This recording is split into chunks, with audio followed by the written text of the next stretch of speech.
Welcome to the About Sex podcast. I'm your host, Angela Skirtu, and you can find me at www.aboutsexpodcast.com, or you can also find me at www.therapistintlouis.com.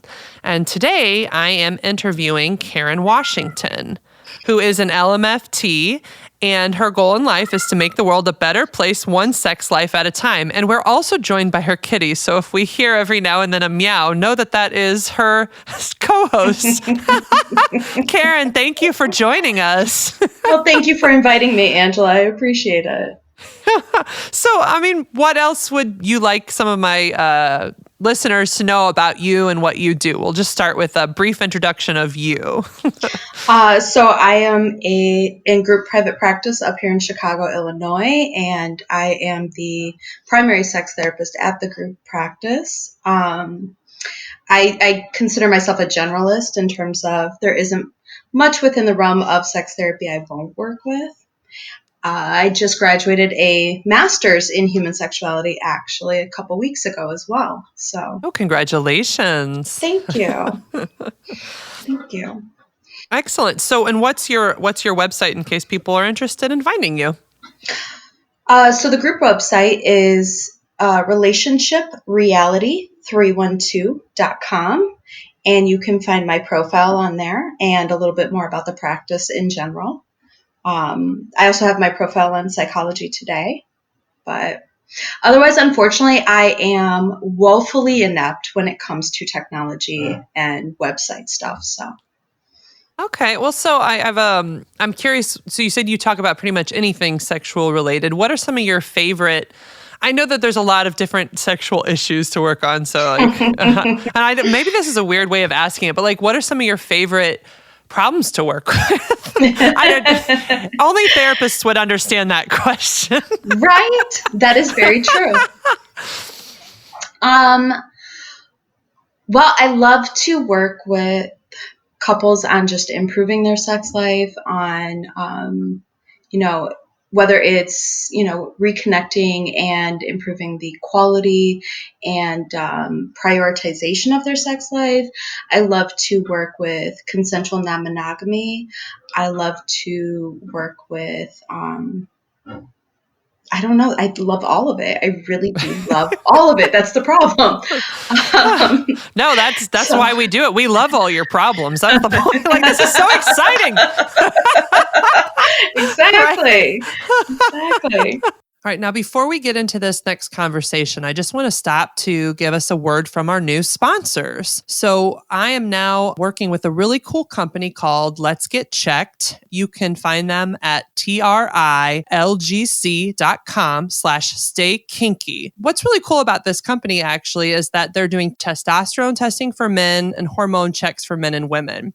A lot of people are struggling with hormonal imbalances and reduced testosterone levels, which really can impact your sex life. And so more and more men and women are trying to test their hormone levels to see how they're doing. 1 in 4 men over 30 are actually low in testosterone. Symptoms you might want to look at include fatigue, erectile dysfunction, low sex drive, anxiety, brain fog, even having a hard time making decisions, which is basically most of my client population.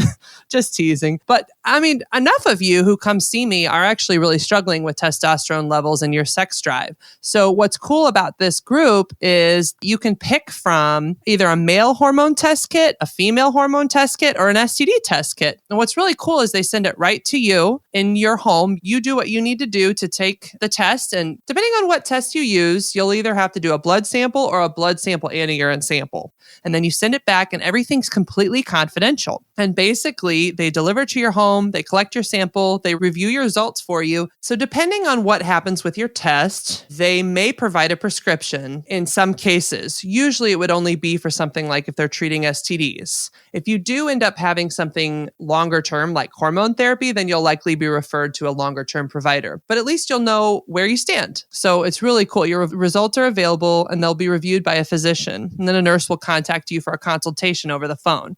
The Let's Get Checked laboratories are CLIA approved and everything is completely anonymous. So again, that website is trylgc.com/staykinky and use the coupon code STAYKINKY to get 20% off.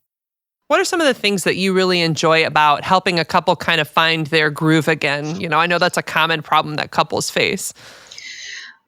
I think that I've always had kind of a working hypothesis since much longer than I've ever studied this, that if couples can learn to talk about sex in a way that helps them relearn to prioritize it and get back into a groove of having a fulfilling sex life and however they determine what that looks like, that it has ripple effects on their overall dynamic and lives. And so to see that play out and them achieve what they define as success is so amazing. What are things you think couples need to do to make it a priority? I hear that a lot, but like, how do you kind of help people figure out what that priority is, what it should look like, or what it can look like? The word should can be kind of shaming. Yeah, I try not to use the word should very often. So I agree with you on that. But things that they can do, I mean, we talk about, goodness, I like to look at how often do they even touch and connect in general, not sexually. Because I am noticing that they're trying to go from 0 to 100. So like if you have no physical interaction day to day, and then all of a sudden you want to have sex, it's like, well, who are you touching me? And if they're not talking to each other, if they're not spending time together. So I really look at some of the other theorists. I love, Esther Perel talks about long-term sex is, successful when it is prioritized. When we make the couple dynamic as important as we make every other thing on our calendar, we are trending in a direction of success. Wait, are you saying we need to put it on the calendar? Because, I already have so many things on there. Well, I'm busy, Karen. Sure, but if we think about everything that's on your calendar, you feel pressed to get it done. You feel pressed to make time for it. You make sure it happens. And if not, you find time to get to it, don't you? Why don't we do that for our partners? Well, I mean, to be honest, I work in this same field, right? And I think that I personally have this theory that it's because people really want sex to be spontaneous. They want it to naturally happen, which I understand the value and the excitement of that spontaneity. I do get it. But the reality is we often don't have time for spontaneous things. That's very true. We don't. And also, I mean, spontaneous, I feel like, takes the responsibility out of it. Because even in the beginning of a relationship, which is the spontaneous sex idea that we hold up as the ideal, right? It's not really as spontaneous as we think it is. Because, I mean, for me, I will speak for myself. When I was dating my partner years ago, in the beginning, we had to plan for the date, which meant that once we picked a day we were going to meet and we picked a time, I shaved my legs and I put on makeup and I found a really cute outfit and I made sure that everybody knew I was going to be busy and not to bother me that evening. You even thought about what underwear to wear, just reminding you. And it matched. It matched. It matched. Absolutely. Absolutely. So if we go through all of that, that's not really spontaneous. Mm-hmm. I also would put perfume in certain places I wanted kissed. Absolutely. Just to put French. All those thoughts in, right? Oh, I know. How very French. It's like, he better kiss me right here in my elbow. No, but Karen, you bring up a great point, and part of that is that we don't realize how not spontaneous sex is. And you know what's funny? As you were talking, I was thinking about, since you mentioned the consensual non-monogamy population, like, think of how much planning actually has to go in for 4 people or 3 people or even just 2 people to swap mates. Yes. There actually has to be a lot of planning.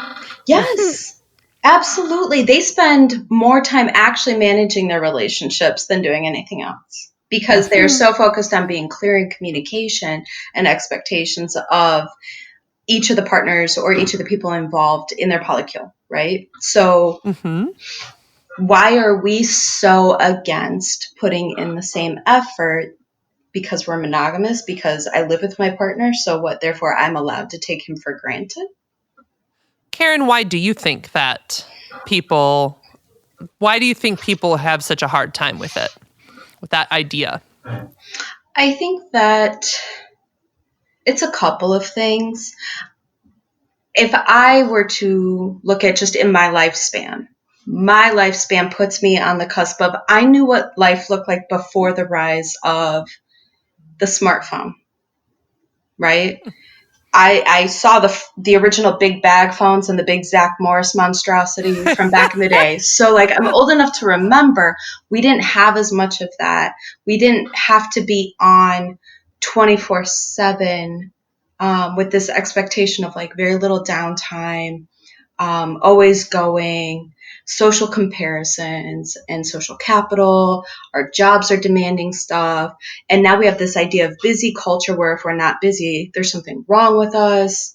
I think all of those things play, but I also think that there's like, over time we gain comfort and a level of intimacy with our partner.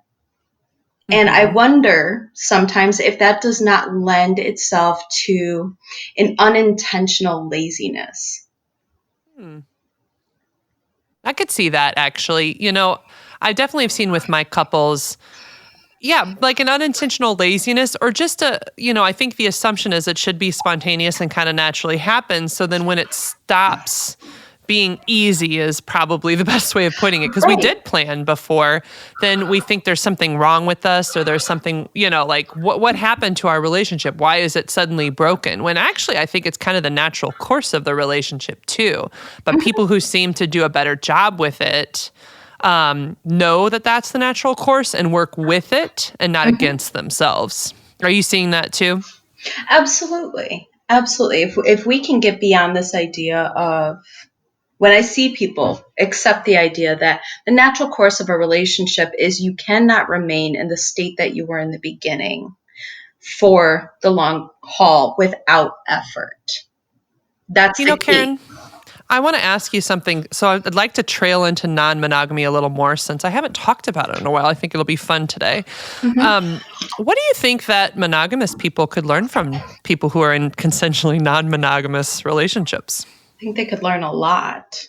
And what part of it goes back to what we were just saying about how they spend a lot of time and effort managing their relationships and the level of communication that often goes into managing non-monogamous relationships is admirable because of how effective and clear they attempt to communicate with all the people involved in their relationships and their dynamics. Like, what are some of the conversations you've seen that you've seen people having in non-monogamy that are kind of important conversations for maybe not global people, that's so weird to say, global, but the global populations, like here's the type of conversation that could be beneficial. I think it goes starting with conversations about expectations of a partner. Okay. Like if I'm going to enter into a relationship with you, I see often, and I'm sure it's not always the case, but I do see often that non-monogamous populations are very more overt in trying to ascertain expectations of each other so that they know that they can fulfill it because they're non-monogamous. So they're also not lumping every single expectation that they have of a partner onto one person and then exhausting that person. What's interesting about that, Karen? No, you're good. I want to add to that. Like, I've noticed that in monogamous relationships, people often have this sense of like implied expectation of what the relationship should look like. And so a lot of what we're sorting in a monogamous relationship is what do you expect that's unreasonable? Or do you even have the same expectations? Whereas to your point, like people in non-monogamous relationships they may have expectations, but they really clearly communicate them or they try to figure those out with each other. Right. Absolutely. And I think there is a myth behind monogamy.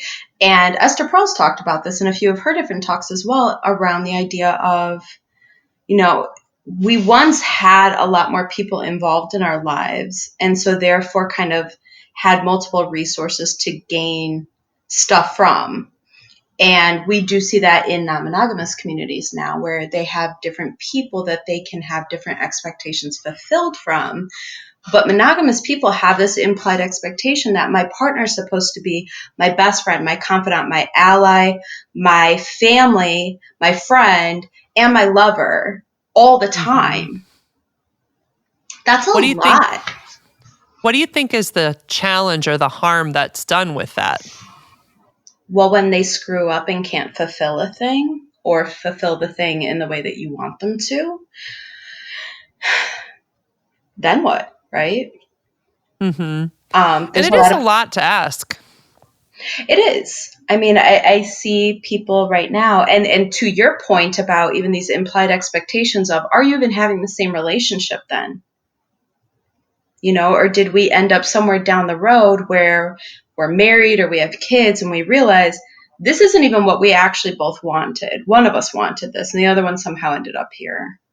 Or it's not playing out the way we thought it would because we didn't actually talk about how this was supposed to go or what we had hoped it would look like. Yeah, it's so surprising to see how expectations seem to change for people over time. And again, in these monogamous relationships, people have implied expectations. And so I think about them in terms of life cycle changes. There'll be these times, like, for example, after the kids leave, when they leave the home. So I'm always surprised at how different the expectations are for each partner in a relationship. One person might be like, we're going to be like we're in high school again, just having sex all the time. And the other partner might be like, you know what, I kind of want to have a more independent life. I'm kind of tired of being stuck to each other and I've felt tied down by the kids. And now I want to get the hell out of here. Absolutely.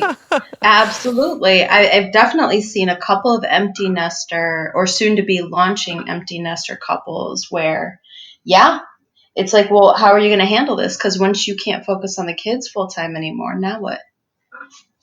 Now, Karen, what do you think are some of the challenges with people who are in consensually non-monogamous relationships?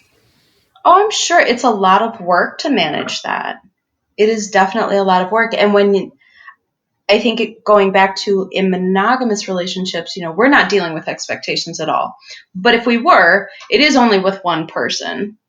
And sort of as maybe relationships evolve, I would imagine that having to evolve with several different sets of expectations may have its own pressure, or trying to make sure that depending on your relationship configuration, does everybody feel as though they are being fulfilled in the ways that you have agreed upon?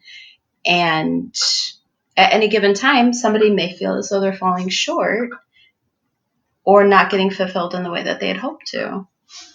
You know what's interesting? I've been doing a lot of research lately in the poly community. So for those of you listeners who don't know what I mean by that, and actually I probably use that term not always appropriately. So to be fair, putting that out there too. So polyamory is, being able to love more than one. Consensual non-monogamy is the term that we like to use. That's more of an umbrella term that's kind of describing the population of like people who are exploring. But in consensual non-monogamy, there can be swingers, there can be polyamorous people, there can be in open relationships, there can be not, like I've heard of relationship anarchy or anarchists. So like there's multiple terms, just so people listening kind of know. But one of the things that I've been researching is this sense of autonomy in consensual non-monogamy, and kind of like a challenge against codependency in a relationship. So I heard you saying stuff when you were talking about, like, typically we'll hear people say needs in a relationship, but like I've been following some of these forums and a lot of them are kind of challenging the idea of needs. Like whose responsibility is it for meeting your needs, so to speak? I'm curious, do you have any thoughts on this needs language, and if that's the reason why you're saying the word stuff? Well, I do have a few thoughts on needs as a general term of things that come up in a relationship, right? To me, there's needs, wants, and deal breakers. Okay. So needs are things that I absolutely fundamentally have to have in order, in my opinion, these are things I need to have fundamentally for this relationship to work, right? So I need a level of honesty. I need a certain level of communication, etc. Whereas I think then Mm-hmm. there's wants. I feel as though they get conflated sometimes. Okay. Because I think, and it goes back to, am I placing too many expectations on my partner to be this end all be all or to do everything for me, when in fact, some of these things I need to be doing for myself? Mm-hmm. Yes, something I'm learning. Keep going. Well, just thinking about like maybe an attachment, right? If we think about attachment styles, anxious attachment people, you need to make me feel safe and secure. Well, sure, but what are you doing for yourself to build your own secure attachment? Mm-hmm. So I think it's kind of more of a both and maybe. Okay. Yeah, I'm definitely seeing personally, I like your wants and I want to hear your deal breakers too, but like in this wants category, I'm starting to use that particular term a little more because I'm starting to think about as needs, people, how much are you actually meeting your own needs and fulfilling yourself in life? Right. Like, for example, I do know people need connection. I do know Mm-hmm. that. And I know people need to feel like a sense of comfort and security. But to your point, to what degree do you facilitate life experiences to take care of that within yourself, not just expect a partner to take care of that? Like, it's your job to fulfill my needs versus how am I fulfilling my needs as Mm-hmm. well? Does that make sense? Yes, it absolutely does. And I agree. Like, what am I doing for me? Or am I sitting at home all day waiting for him to do a thing for me? Oh, that's very interesting. Do you see that happening like either population monogamous or non-monogamous? How do you see that kind of playing itself out with some of your couples? I mean, I definitely see some people having, especially emotional needs, like referencing back to the idea of security. Well, you did a thing to make me feel anxious. Okay, so maybe we can talk about the thing they did that made you feel anxious and if this is something to be modified behaviorally or not. But like, how are you self soothing? Hmm. How are And you for people, trying to make yourself feel better about the thing they did? And is it even something you need to be anxious about? so to teach people a little bit, because I do like to teach people here and there, what is an example of self-soothing? I mean, depending on how somebody's anxiety expresses, if um, am I getting anxiety is what fear of the future, fear of the unknown, right? Hmm. Often motivated by that. So I'm over here worrying about something. Well, is there even something to worry about? Can I check my own reactions and find out, are they even based in any kind of reality? Or am I fixated on this thing unnecessarily and causing myself this anxiety? Exactly. Exactly. And I'm seeing that with my clients too, where they struggle with like you made me anxious, you made me angry, you did this, and it's your Mm-hmm. job to fix it. But a lot of times, I don't know. I just don't know if people have been taught kind of an emotional intelligence around here's what you can do to manage this anxiety Mm-hmm. so that you can get into a better place. That doesn't mean you can't advocate for yourself and then like talk about your, like to your partner, here's some things that can help with this. But ultimately, it's still your responsibility to manage and tend to your own anxiety. Absolutely. Absolutely. And this whole like you made me feel a thing, I Mm, kind of operate from like I will have an emotional reaction based on a thing my partner did, sure, but he can't make me feel something. I allowed myself to feel that, and either I dealt with it or I wallowed in it. Oh, I like that too. I dealt with it or I wallowed in it. Cause like I know that certain things can create feelings, right? Like Mm-hmm. if somebody hurts you, if somebody crosses a boundary, there's actual things that create emotions, but ultimately whether you take that and like sit and wallow, I like wallow, that's a good word. It's like, I'm just going to stew in this for a time, or whether you take it and kind of consciously say, what's going on for me? How do I feel about this? What do I need to feel a little more calm in Mm-hmm. my own skin? And Mm-hmm. then address this. It's just a very different process than you made me. It feels very controlling. I don't know. Well, it feels both controlling, but it also feels like where are you in that equation then? Oh, your partner made you feel a thing. Where are you in that? What are you doing with that? Because Mm, it's still you. So in that way, it feels, I don't know, it almost feels like it has a hint of codependence to it. Like my emotions are totally based on what you do or don't do, which Mhm. is a whole other bag of pressure then laid upon the relationship. Yeah, a lot more pressure than maybe is necessary. Mm-hmm. So, just to shift the topic a little bit, I know that you have done some work in your college. Is it okay for me to mention? You have it on your questionnaire here. So there's you had mentioned in your questionnaire that there's an introduction of an ASEC certification program at Adler University, and Adler is where you work. Tell me, Yes. were you kind of one of the people who got that going, or tell me a little more about that? So I went to the program chair. So I teach in the couple and family therapy department right now. Um, and this is also where I got my first master's at. So in the course of teaching during the first year that I was there, I went to the program chair and just asked about introducing sex therapy as an option there. And really, what I'm gunning for is something much bigger. But for now, they agreed on introducing a sex certification into the couple and family therapy department.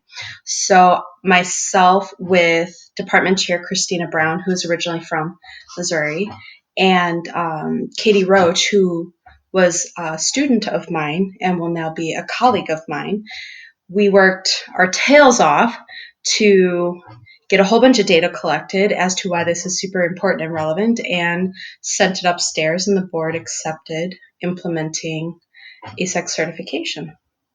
Oh, awesome. And what kind of got you, I always ask this of my sex therapist, but like what interested you in the field? Why have you gone down this path, Karen? Honestly, I have been interested in sex as a subject matter and the dynamics of sex in relationships for as long as I can remember. I had to be like 12 or 13 years old, and I think I was reading Men Are From Mars, Women Are From Venus because it was the big book at the time, and just being like, okay, there's something there, right? Mm-hmm. Um, and so it's been a very big topic of interest to me for a very long time. I did not decide to become a sex therapist, though, until my late 20s.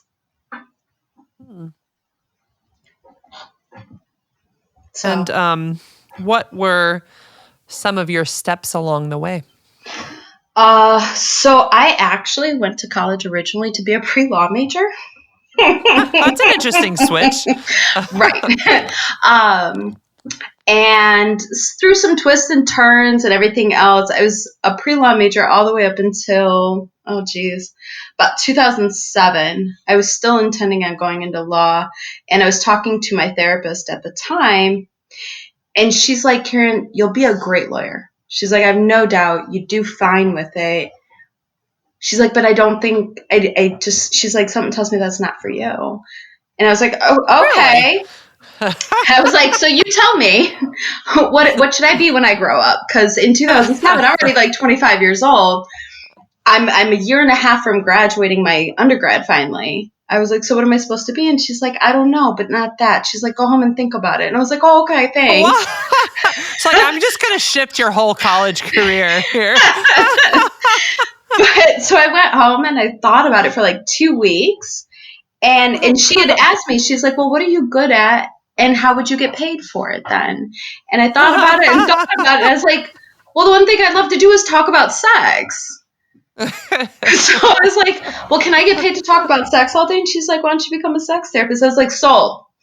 All right. Literally, what is it? I've got like 4 or 5 trimesters left at DePaul at the time. And I go into the advisor's office, and I was like, I have to switch my major now. And she just, that was it. That's So really funny. A counselor's like, yeah, this isn't for you. You need to shift your path. You're doing it wrong. That's funny. And kind of bold, I guess. Yeah. well, to be fair, we had the relationship where she could do that, and I actually greatly appreciate that she did. And I thank her to this day for kind of steering me in a different direction, because I love what I do. And I think she's right. I would have been a great lawyer, but I don't know that I would have had this much fun. Yeah, and this much passion too. It's really important to just love the work that we do. Mm-hmm. I'm curious. So you created this certification program. Why do you think this is so important for marriage and family therapists to also potentially have that certification as a sex therapist? I think that as much as I love the field of MFT, marriage and family therapy, I love it. It's my home. I'm a little bit of an MFT snob. And I We all do, are. It's okay. right? But I do think that there is a severe disservice that in the United States, you can graduate a master's in couple and family therapy and never had taken a sex therapy course. That is pretty crazy, actually, since it's such a fundamental part of the work that we do. Wait, Right. like how many is that like common? I at least had one course in my graduate degree as an LMFT. I'm an LMFT too, but is it like Right. common for them to not do a course at all? Mm-hmm. Or it's optional. What? Yes, it is often the case that it is either not offered, it's offered one course, or it's an optional extra class that you can take as like an elective or something. There are almost Just in case none it's important. required. Right. I'm sorry. Couple and family. But we're not going to teach you how to talk about sex. And so I had been doing some research on non-monogamy. And I've been doing some research on other sex-related stuff that comes up. And I was finding over and over again that there's these statistics showing that therapists are super uncomfortable talking about sex, to the point that there is, on average, less than 50% of therapists are willing to ask their clients, how's your sex life? Oh my God. You know what's so crazy about that, Karen, is that quite a few of my clients will say, yeah, we went to another therapist to work on our relationship, but then they just couldn't talk about sex. So now we're with you. And I'm like, to me, it's like, what? No, like that's kind of and it's not just for couples. It's like parents who have kids, they have their kids dealing with different sexual issues. How do I talk to my kids about it? Parents who are maybe dealing with aging parents that are entering residential facilities, like assisted living, that's the word. And like, how do they advocate for their parents who want to have sex, or, whether they're together or not, it doesn't matter. Like there's this whole world of it happening every day. Right. That's so crazy. Right. Wow. And Less so than 50%. Less than 50% of therapists say they are comfortable even asking about it. And then if they actually have to talk about it at any length, the number drops off to like less than 25% of therapists feeling as though they could proceed. Oh my goodness. Well, then of course we need some treatment. We need some education. I see. So as you were looking, you kind of noticed these differentials then, huh? So but it's cool that you have a program that really helped and was like, it sounds like they were on board, or was it a lot of fight? No, I mean, they're very much on board. For one, the department chair is amazing. She said she had been wanting to do this anyways, and it was in the list of things that she wanted to see get implemented at Adler regardless. And so here I came full steam ahead and was like, well, then let's do the thing. And Adler, honestly, it took a little while, but they said, let's try it like this. And like I said, I'm hoping to grow it. I'm hoping to make it more. I'm hoping to make it bigger, because we have way too many therapists out there. And like you said, how many therapists are doing a problem? And you're talking about just quote unquote regular sex, right? Like we haven't even ventured into how bad the numbers get if we're going to talk about anything that falls outside the realm of what, vanilla sex, vanilla Or monogamous, heteronormative. Yeah. right, mononormative, heteronormative, vanilla oriented sex, which, yes, I understand there's connotations around vanilla being both positive or negative. So please understand, I recognize that about that word. So yeah, if we want to talk about non-monogamous sex, if we want to talk about kinky sex, if we want to talk about more than one person present at the time, like now we're getting into much greater discomfort in terms of the therapist, which is only doing a disservice to the clients. Mm-hmm. So, one of the things I wanted to because we're getting towards the end of the podcast, one of the things I wanted to ask you about is this recent research and publication you did, because I'm sure it kind of ties into what we're talking about. So, what was your recent publication, and why don't you share it for our audience? So, the title of the journal article is Exploring the Connection Between Autoimmune Disorders and Painful Sex in Ova Having Bodies. Okay. So, first I'll go through and say that the term ova having was very specific to what we were doing in terms of an inclusive set of language. We didn't want to use woman or female because we recognize that not all people that have ovaries identify as woman. And yet there is something very specific about the biological component that has the links to both the way in which painful sex expresses and the tendency of being diagnosed with autoimmune disorders. So, what are some of the things you found in your research? Well, it started with, I noticed it in my practice.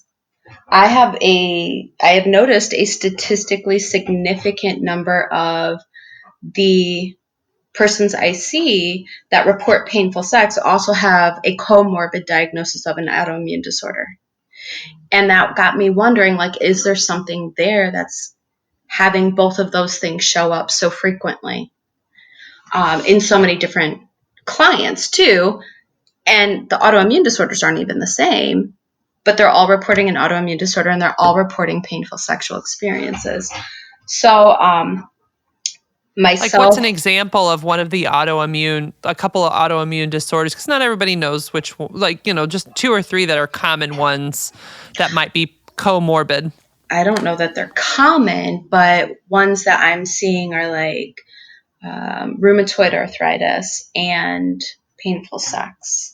Would fibromyalgia be one of Oh, them? absolutely. Fibromyalgia, okay. MS, Crohn's, EDS, okay, so POTS. some kind of like autoimmune disorder. Okay, we're good. Right. So what are some of so you're seeing links with people who have those disorders or diseases having painful sex? Correct. I'm seeing that during assessment, they're telling me they're coming in because sex has become painful or has always been painful. And then as I'm going through and collecting more of their history, they're also reporting that they have an autoimmune diagnosis. And so my former student, Helen Wyatt, and I got together and spent months researching that there is overlap in terms of the physiological processes that occur that lead to autoimmunity that also lead to painful sex. And so the first thing that we published it got published April 24th in the Journal of Feminist Family Therapy.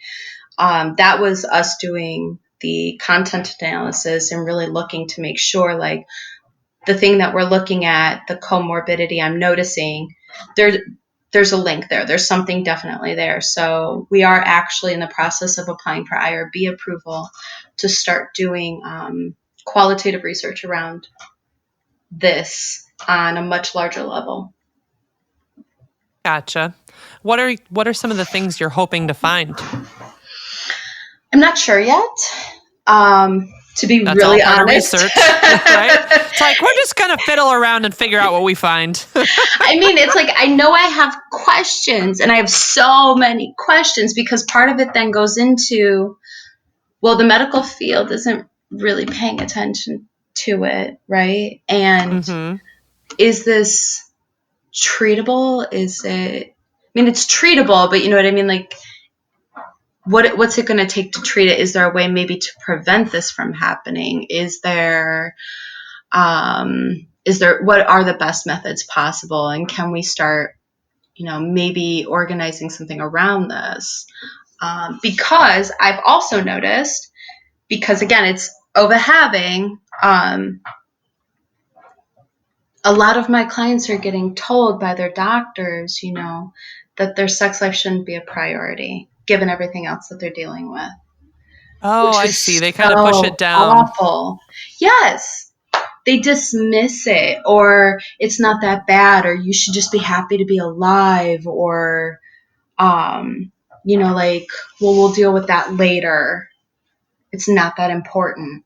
And it's yeah, but when's later going to happen? You have a lifelong illness that you're dealing with. So should I just wait till I'm dead? Later.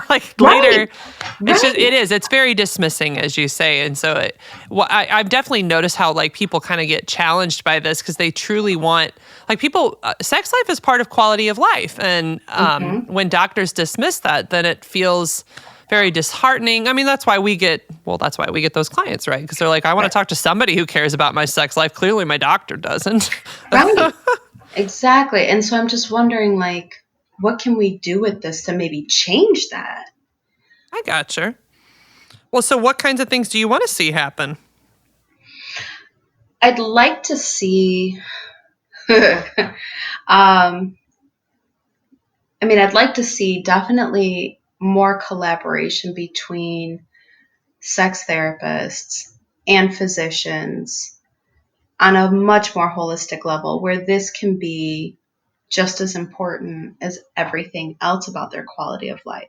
They already somebody with a chronic illness already has to deal with diminished quality of life. They have to deal with some form of an adjusted expectation for their quality of life as it is.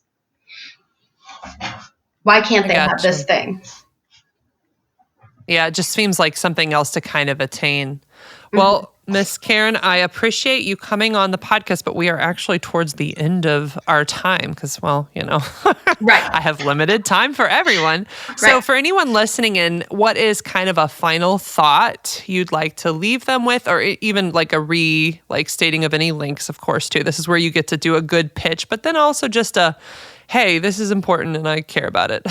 So what are your final thoughts? To me, sex is important and I care about it.